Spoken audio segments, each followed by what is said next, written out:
The Latin Network for the Development of Design Processes is a group of researchers, academics, students, and businessmen of Latin language and culture who study and operate in a particular field of design known as design processes.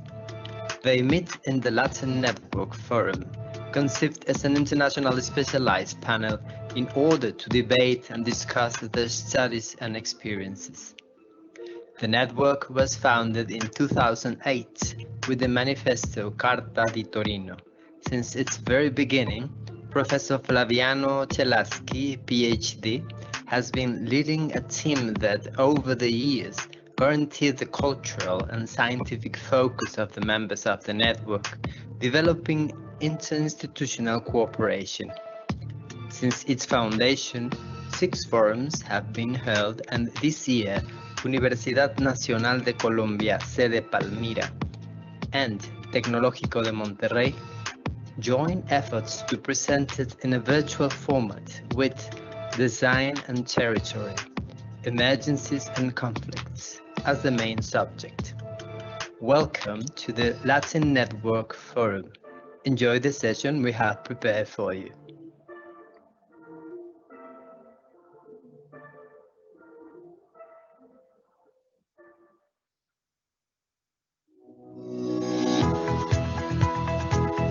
Terry Irwin is a professor and head of the School of Design at Carnegie Mellon University, Pittsburgh. She has been teaching design at the university level since 1986 and has held faculty positions at Otis Parsons College of Art and Design, Los Angeles, California College of Arts and Crafts, San Francisco, and Duncan of Jordanstone College of Art Design, University of Dundee, Scotland. She was a founding partner of the San Francisco office of Meta Design, an international design firm with offices in San Francisco, Berlin, London, and Zurich, where she served as creative director from 1992 to 2001. Her research explores transition design, design-led societal transition toward more sustainable futures, how principles of living systems can inform a more responsible approach to design, worldview as a basis for a more responsible, sustainable design process, and Goethean science and Goethean phenomenology and its relevance to design process.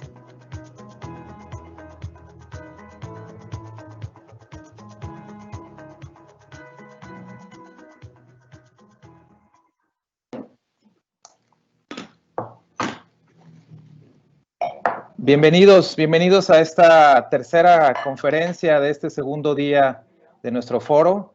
Buenos días en América y buenas tardes en Europa. Buongiorno in America, buonasera en la Europa. Welcome to this conference, COVID-19, the spread of and response in the US through the lens of transition design.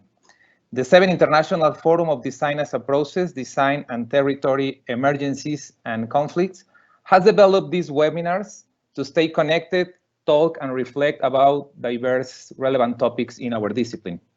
I am Roberto Íñiguez, Dean of the School of Architecture, Art and Design at Tecnológico de Monterrey in Mexico, and I am very honored to say that Terry is part of our advisory board at the school. I have witnessed not just her professionalism, but also her human quality. Always generous, and always trying to open new spaces for the positive impact of design, such as these lenses that she will talk about, the transition design. Terry will present her lecture to us, and afterwards there will be a 10-minute question and answer session. Throughout the lectures, you can send your questions in the question mark icon that is on the platform. So I am glad to introduce you to Terry Irwin.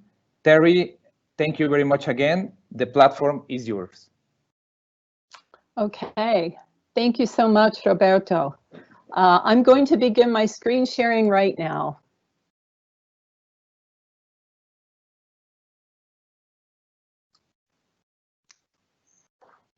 Is that working? Roberto, can you let me know if that's working? Okay, very good. Now we see your screen. Very good. Hi, everyone. And thank you. I'm really pleased to be contributing to the Design and Territory Forum today. And I'm going to talk to you about transition design and a research project to map the spread of and response to COVID-19 in the US that I collaborated on with my two research partners, Gideon Kossoff and Tim Gasparic. Transition design is a new transdisciplinary approach for seeding systems-level change and catalyzing societal transitions toward more sustainable, equitable, and desirable long-term futures. Unlike other areas of design focus, such as product or service design or design for social innovation, transition design argues that designers cannot be the only experts in the room. Rather, they are members of transdisciplinary teams collaborating to address large, complex, wicked problems that cannot be solved by a single individual or discipline. Wicked problems are large, but their context is even larger, and it's what this conference might refer to as the territory. We call these problems wicked because of their many challenging characteristics, such as every wicked problem is unique and constantly changing. There is no clear shared problem definition. There are multiple stakeholders with conflicting agendas, and these problems straddle organizational and disciplinary boundaries. And every wicked problem is connected to other wicked problems.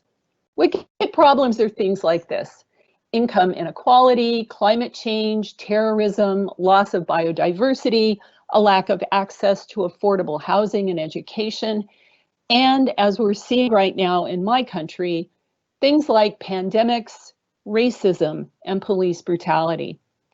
These interrelated, interdependent problems form what we call problem clusters, which I will talk more about in a moment.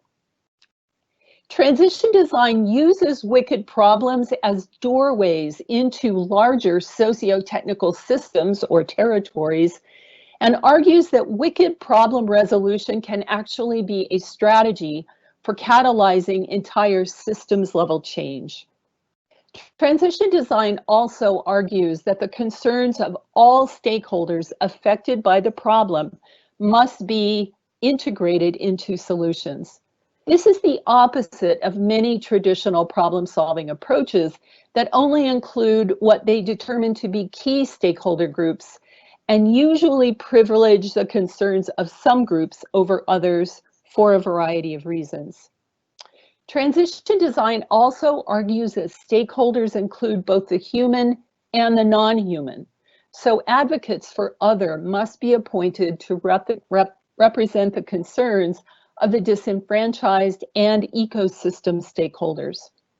The transition design approach calls for outside experts like us, like designers, to scaffold and enable the efforts of actors within the system and intentionally change our posture from that of leadership and control to one of service, with the intention of developing the capacities of actors within the system by bringing knowledge, resources, and expertise to the system.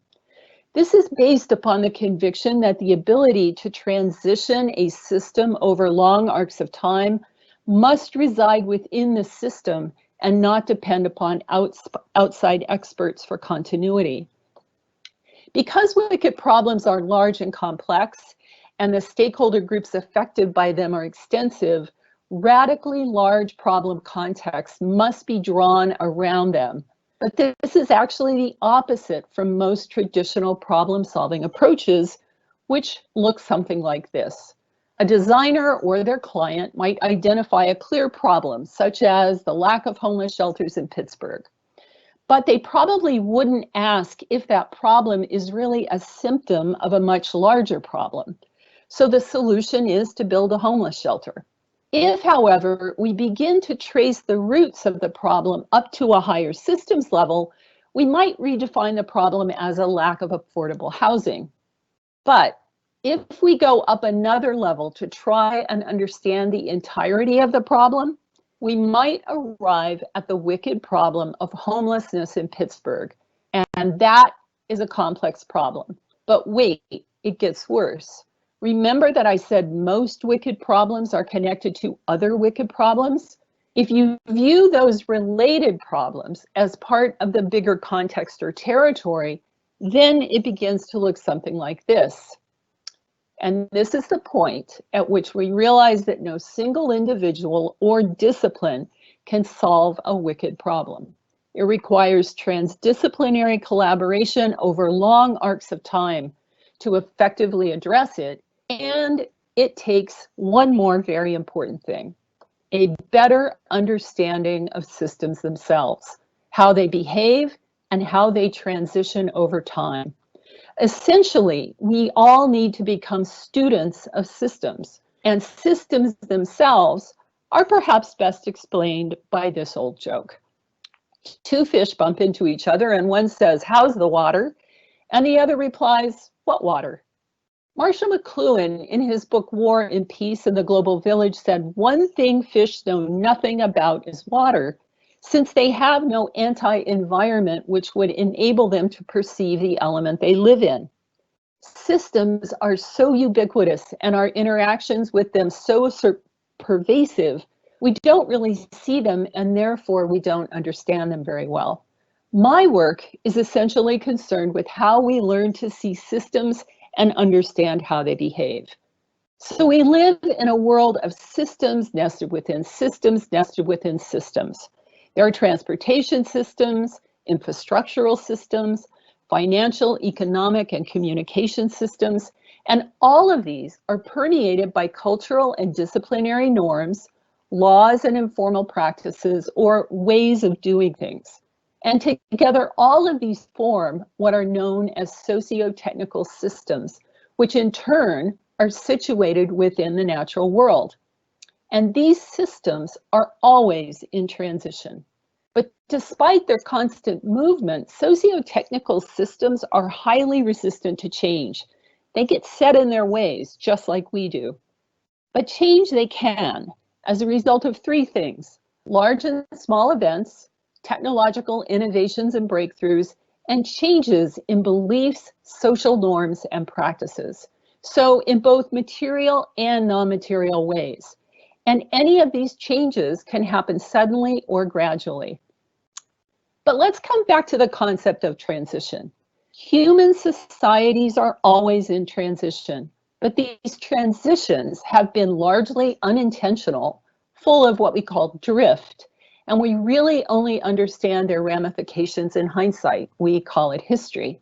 The question before all of us in the 21st century is whether we can intentionally transition our societies and organizations toward more sustainable, equitable, and desirable long-term futures. Transition design argues that the long-term futures we're transitioning toward aren't necessarily the futures we want, but it argues we can intentionally change these transition trajectories toward futures we do want. Now, it sounds like a monumental undertaking, but if we use the current situation to think about transition trajectories, we see that all of these countries started at more or less the same place. And we've learned that small changes in the present can make a big difference in where you end up in the future. Transition design is essentially an approach to intentionally shift systems trajectories. The MLP is a framework used to explain how socio-technical systems change and transition over long periods of time. And there are three key levels: the landscape, the regime or status quo, and the niche. The landscape level is where large events, collective beliefs, and social norms begin to impact and fracture the regime level below. Landscape level forces usually accrue and exert gradual pressure, but as you can see here, events like war, 9/11, and COVID-19 can appear suddenly and unexpectedly, creating sweeping change throughout the system. The niche level is where small experiments and innovations can be incubated off the radar and go unchallenged by the status quo. Niche events include things like new inventions, technologies, and practices, and even radical policy ideas such as universal basic income.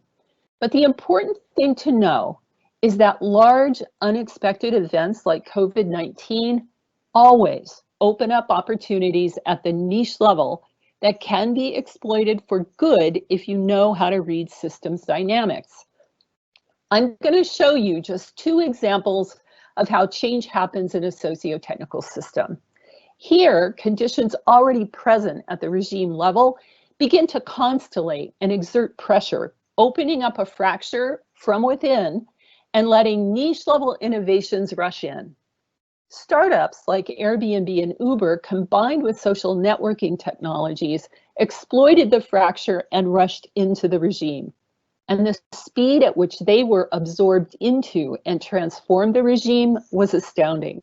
Their integration created yet more fractures, and new industries' ecologies formed around both Uber and Airbnb, becoming part of the regime and utterly transforming multiple industry sectors like tourism as one example. Now, a decade later, what started as niche-level sharing economy experiments have permeated the regime and moved up to become the sharing economic paradigm at the landscape level. But within these transitions come myriad unintended consequences in the form of wicked problems like the ones in red. This is how the regime has looked for some time now, but just a few weeks ago, Uber laid off more than 6,000 people, and Airbnb has laid off 25% of their workforce, all because of a major disruption at the landscape level, known as COVID-19, our second example, which showed up suddenly as a problem of nearly unprecedented global magnitude.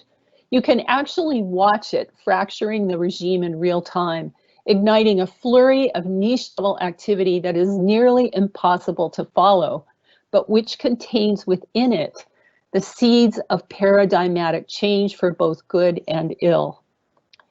And as we watch this accelerated transition that we're all in, we need to anticipate the unintended consequences of the solutions and innovations that are being hastily implemented all around us, so that before they turn into wicked problems, we can begin to intervene and try to drive positive systems level change. For the past 2 months, we've been mapping COVID-19 in the United States. First, we mapped the problem in these 5 areas in the present to understand its interconnections, feedback loops, and stuck places. In the second phase of research, we went back in time using the MLP to try and understand how the problem evolved, to reveal new insights from the past that can deepen our understanding of the problem and response to it in the present. These 2 phases of research, when combined with a third foresighting and backcasting phase, create a radically large problem context that includes past, present, and future. The problem map reveals systems dynamics, feedback loops, and conflicting stakeholder agendas that can be barriers or boons to problem resolution. I'll quickly walk you around the map so you can see that it looks at many different facets of the problem, and key insights or issues that are pivotal or urgent have been highlighted in the red boxes. This map is quite large. It's about 22 feet tall. Because of the lockdown, all of our research has been secondary, meaning it has come mostly from mainstream news media and special reports. Let's start in the environmental issues section, where we see that COVID-19 is of zoonotic origins, meaning viruses like this make the leap from animals to humans when their habitats are destroyed and new interactions between species occur, and/or they are brought into contact with humans, usually via wet markets, which we see in the economics section is part of the $73 billion luxury food industry in which wild animals are captured or farmed for consumption or use in Chinese medicine. So even though we've known about the connection between the destruction of wildlife habitats, viruses like COVID-19 and wet markets for a very long time, this industry has grown to employ more than 1 million people, making it nearly impossible to close down. If we look at legislation related to this problem in the political and governance section, we see that policies banning the sale of wild animals are likely to drive the entire industry underground, which would result in a black market that would remove what few oversights currently exist, and this in turn could likely trigger even more pandemics. The social issues section looks at what we think and how we act. Here we see that attitudes about and our relationship to animals is one of the root causes of the pandemic. And many disease experts are arguing that we should view the pandemic as a warning that humans must begin to see animals as partners whose health and habitat welfare is connected to our own. Now, these attitudes are connected to a higher level issue of collective beliefs and worldviews.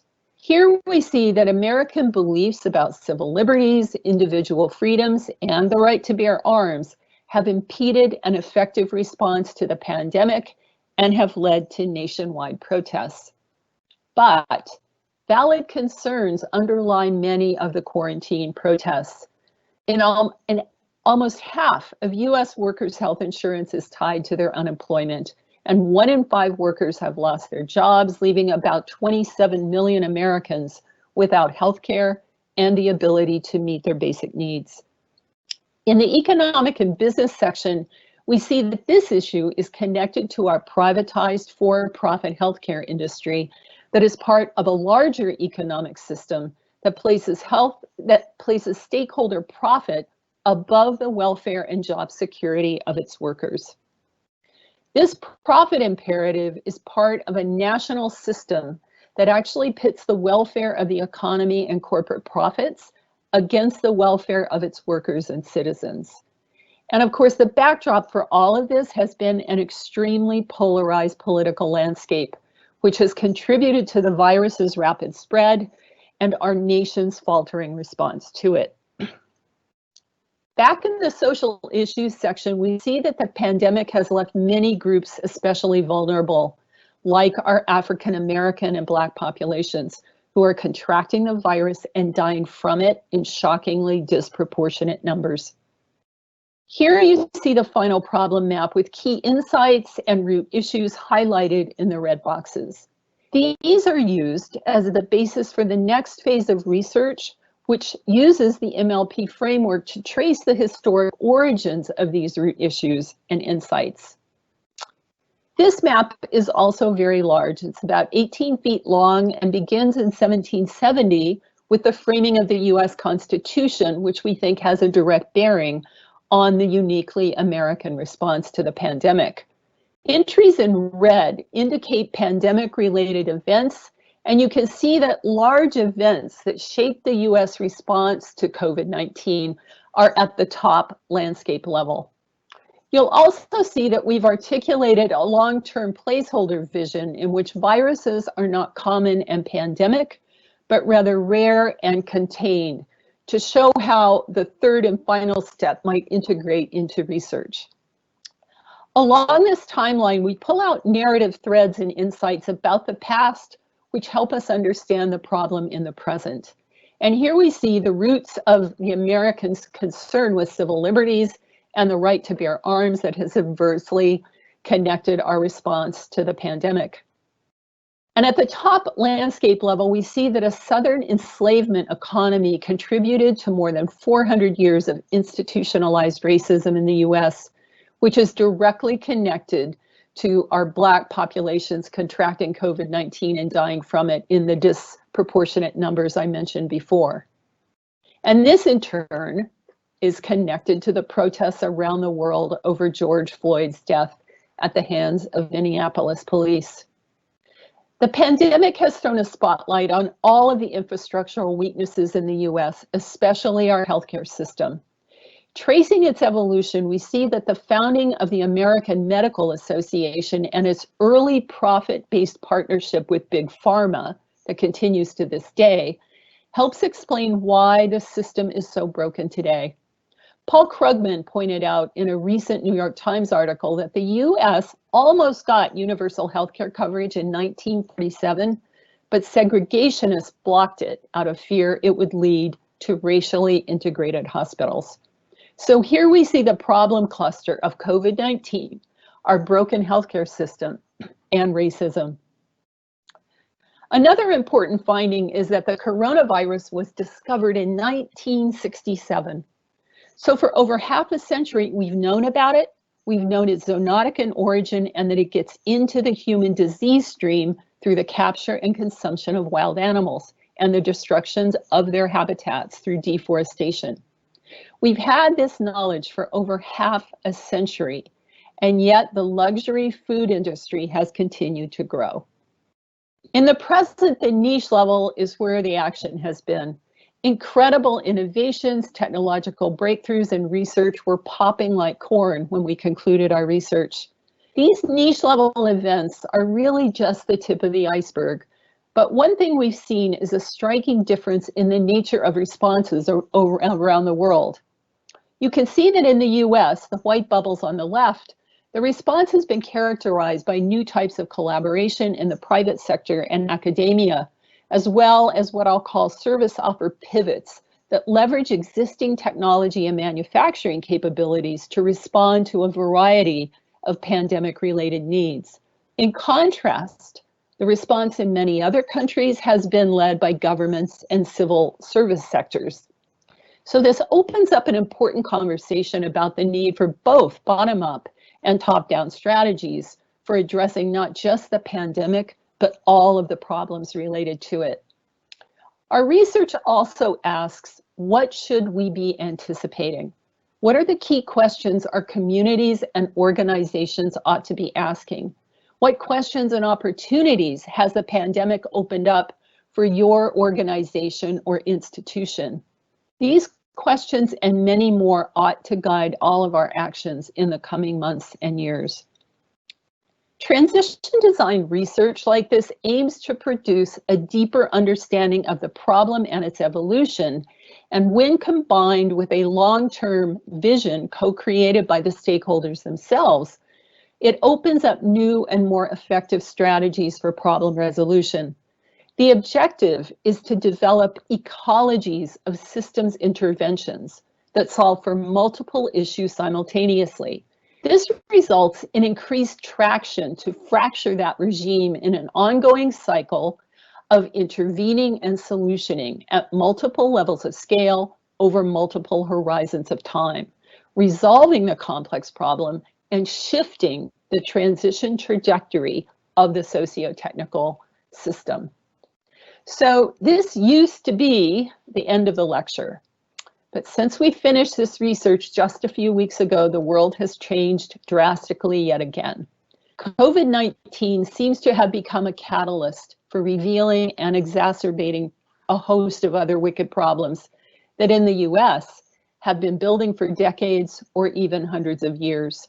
So going forward, our research would now include the mapping of two other interconnected and interdependent problems: racism and police brutality. We can already see the ways in which these problems intersect in the US and the radically large contextual frame within which they ought to be situated. Problem maps like this would ideally be constructed over time by both experts and the stakeholders who are affected by the problems. Focusing on the areas of intersection between wicked problems often opens up what we call zones of opportunity in which those ecologies of interventions I mentioned before can address multiple problems simultaneously. In order to gain traction and not address just a piece or symptom of the problem, these solutions and interventions must be connected to each other and the co-created long-term vision. Engaging in a long-term visioning process enables stakeholders to transcend their differences in the present and imagine a future that they all want.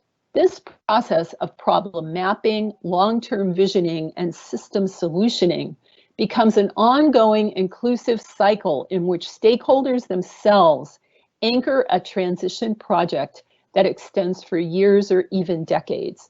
As the system's problems are resolved and the community, city, or region shifts its transition trajectory toward a common, desirable, equitable, and sustainable long-term future. The transition design approach is aimed at several things.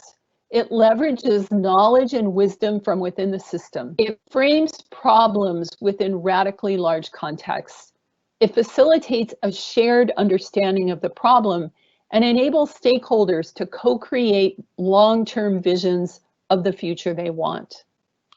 The problem maps that I showed you today are now available on my academia.edu website.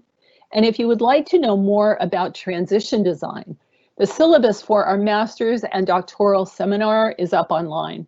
The website has extensive readings, videos, and downloadable teaching materials that are being integrated by more than 20 universities worldwide. You can also contact Gideon or I if you'd like to be put on our mailing list. As a reminder, we'll be teaching a week-long course in transition design at Schumacher College in the summer of 2021. Thank you. Thank you very much, Terry, for this very inspiring talk, and definitely all the analysis that you have done with the COVID-19 situation in the US is a great lection and insight for the different countries. I will now pass to the question and answer section, and we are receiving some questions in the chat that I will read for you. There is the first one, very interesting, that says, what do you think of the problem of overconsumption? We keep buying online in an enormous rate. What other problems will relate to these issues simultaneously? Well, yeah, that's a huge leverage point for change, as we say in systems jargon. One of the areas that transition design argues is a very powerful leverage point for change is changing behaviors and practices. And I think we often think that that's a very difficult thing to begin to shift. But think for a moment about how all of us around the world almost overnight had to change all of our practices and our behaviors. And I think what we need to be focused on right now is really analyzing for ourselves and our families and our communities, what are the changes in practices and behaviors that we've implemented that are more sustainable? And how can we carry those forward in the long term? Because I think so many surveys and polls are showing that when people in different countries are questioned about whether they want to go back to what normal was before, many people are saying no, they don't. And I think that we are, eating more healthfully. We're perhaps looking for food closer to home. We're shopping less. I think the issue of having to shop online right now is certainly a big question. And I think it would be a perfect territory for designers to look at in terms of packaging, in terms of delivery. But I think ultimately the bigger behavior change, and this touches on the transition town network, is recovering more local ways of meeting our needs and shortening supply chains that are now, as we know, global. And how do we live a more place-based existence that's local and sustainable, but connected globally through the exchange of ideas and information as we're doing now? Thank you, Terry. There are more questions here. This is Maria del Mar question that says, I think it's a very disciplinary question related to education. How do you think interdisciplinary on solution of wicked problems can or should affect or change education? Well, this is an excellent question, and one that I bang on about a lot. I think most of us that are educators want to collaborate across disciplines. And I think we are still embedded in organizational structures that have been in place really since, the 18th century. Our disciplines are siloed, and all of the rules and guidelines around those are geared toward keeping us in those silos. I can't speak for Mexico, but I think there's a lot of similarities. I know this from being on the advisory board for Tec Monterrey. Here in the United States, all of our guidelines for promotion and tenure are geared towards staying within your discipline. So if you want to publish with transdisciplinary colleagues, it's sometimes very difficult to find places to publish. It's very difficult for students to get their schedules to align if they want to take classes in other disciplines, especially if they're in studio-based disciplines like ours. So I think what we have to do is change the rules and the guidelines in the structures, because I don't think the problem is a lack of desire to work together on complex problems. I think designers and architects and anthropologists and people in the sciences want to work together, but our systems need to be redesigned. Thank you, Terry. Definitely, it is something that it is solving a very big desire in universities. We all talk about the interdisciplinarity, but it's very different to think or desire it than to do it, right? Because yes, of the it's difficult. structural problems that we face. We are yes. receiving more of, well, also many thanks to you and congratulations is here from Bologna, Andrea Sicklinger. There is more questions. One will be, which challenges design and its processes face when trying to get into system level change? I think the challenge that design will face is a challenge that every discipline will face. And this relates to the previous question. We have all been educated to be experts. We've all been educated to master a body of knowledge and then go out and apply our mastery. And I think that entire model has to change. I think we all still have to master something. Designers have to master form giving and problem solving and the particular way that we look at the world. But we can't be the expert any longer. I don't think when we're talking about a complex problem, I think if, you're going to design something like this, you can still do that down within a disciplinary silo. But if we want to work towards systems level change, we have to almost act as if we're coming to a dance with other people. And you must have the confidence of your mastery and your particular perspective. But I always use the analogy of the tango. In the tango, sometimes one person is leading and sometimes the other person is leading. The followership and the leadership is always this fluid, beautiful dance. And I think that the way most of us were educated, especially if you're my age, you weren't educated to know how to collaborate well with people from very, very different disciplines, because you have to change your language. You have to have the ability to speak in a more universal way. You have to know when to lead and when to follow. And I think it's much more a different posture. Instead of showing up as the expert, and I think the older that you get, the more apt you are to just always be in this posture. We have to work on our postures to sometimes say, I don't know. Because as I always say to my students, when you're in a transdisciplinary team with really smart people from other disciplines and you're working in service to the system, sometimes a really important role is to ask a stupid question of another expert.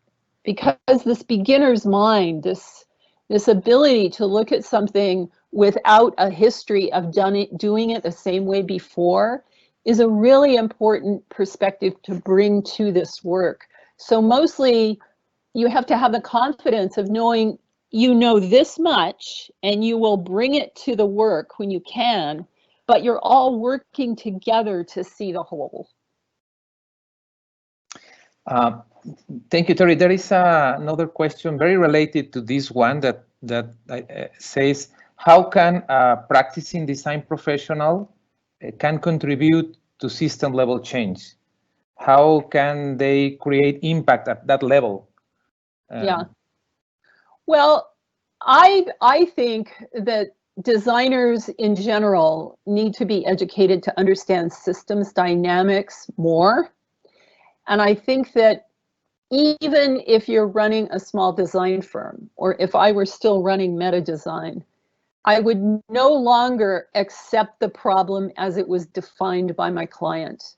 I might have to solve the problem as it was defined by my client, but I would begin to trace its roots up systems levels. And I would no longer take a commission whose main objective was simply profit for the client.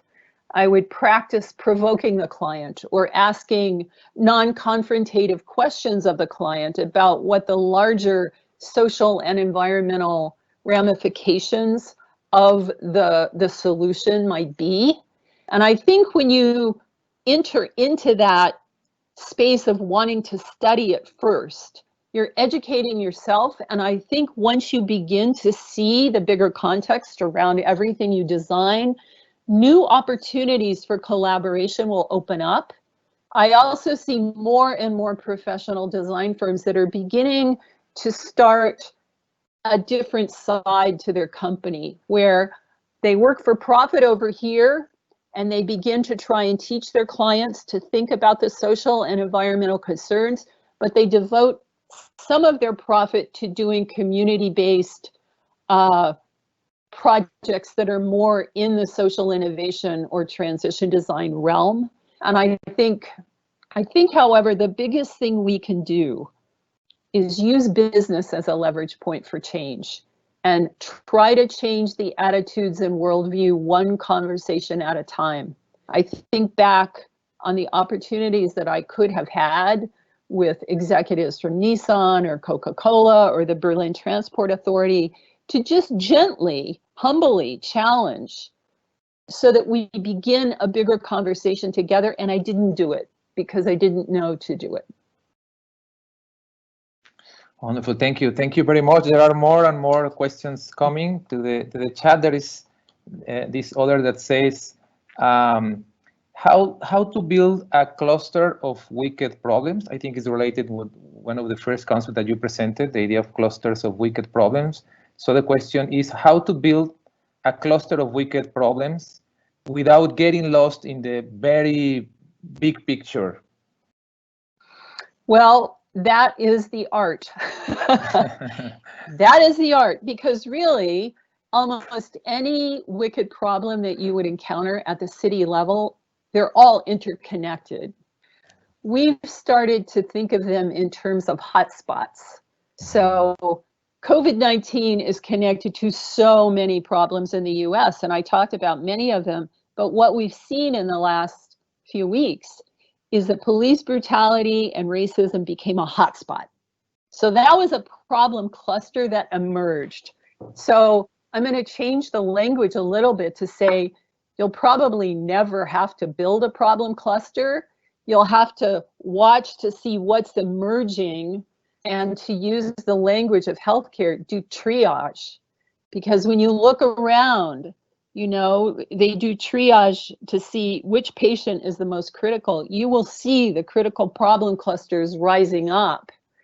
And you either have to address them first because someone's going to die or there's going to be really bad consequences, or you develop the art of looking at a problem cluster because you realize if you solve for those zones of opportunity, it has a huge potential to shift really big things in the system, right? It's almost like a keystone solution. You know, if you're an architect, that's a really critical piece. So as we become students of systems and as we develop implicit knowledge about these systems dynamics, you will begin to get a feeling like the Chinese acupuncturist who knows the body's dynamics well enough that they know where to put the single needle to get the biggest effect. This is what we will begin to sense, where to intervene in which problem clusters, but we'll never be at a loss for problem clusters. Thank you. I think that we are running out of time, but there is maybe this last question, if it's okay for you, Terry. I think this one is related to this idea of the whole system, specifically because we have received several questions regards the US and the next election. So did you find connections in your study of COVID-19 with the uncertainty regards the next election in the US? Well, there are many, many connections, and it's always a matter of, do you have time to follow that trail, and do you have time to follow that trail and that trail? That's a whole nother lecture. I will say that one of the things we saw many weeks ago is as the economy is getting more and more fragile, and you're going to see the need for the government to decide what to bail out, where to put the money. Well, in the US, you can see, of course, most of the money's gone to big corporations that don't need it. But the government is now deciding that they're going to defund the US postal system. Well, that is, of course, connected to the need to make the next election a vote by mail election. And as we know, Trump and the Republicans are afraid that if everybody mails in their ballots, they will lose the election. So what's the best way to ensure that Americans cannot vote by mail? You kill the US Postal Service. So that's just one connection we've seen. Yeah, well, thank you very much. We ran out of time and we are still receiving comments from the audience. I promised to copy them and send it to you, Terry. Yes. Many of them are very, very interesting. And unfortunately, we have to close the session. So thank you very much for your participation, Terry. Please receive a very big digital applause from all the audience that is connected worldwide. Well, thank you, Roberto. We're always happy to hear from people, and I want to again acknowledge Gideon Kossoff and Tim Gasparek of Strange Attractor, who were the co-researchers on the project. And thank you to Design in Territory for inviting me. Thank you, and thanks also to Gideon, of course. Please send my greetings to him. I think you got to be connected. Thank you very much, Gideon. Please receive the gratitude from us as organizers of the forum. Thank you very much again. And well, for the audience, we look to having you in the next webinar, just in 12 minutes. It's about to begin by Alejandro Echeverri with the title Designing Equitable Cities. You can stay informed through our social media and our webpage. Thank you very much again for being part of this great and very inspiring talk. Have a good day. Gracias a todos.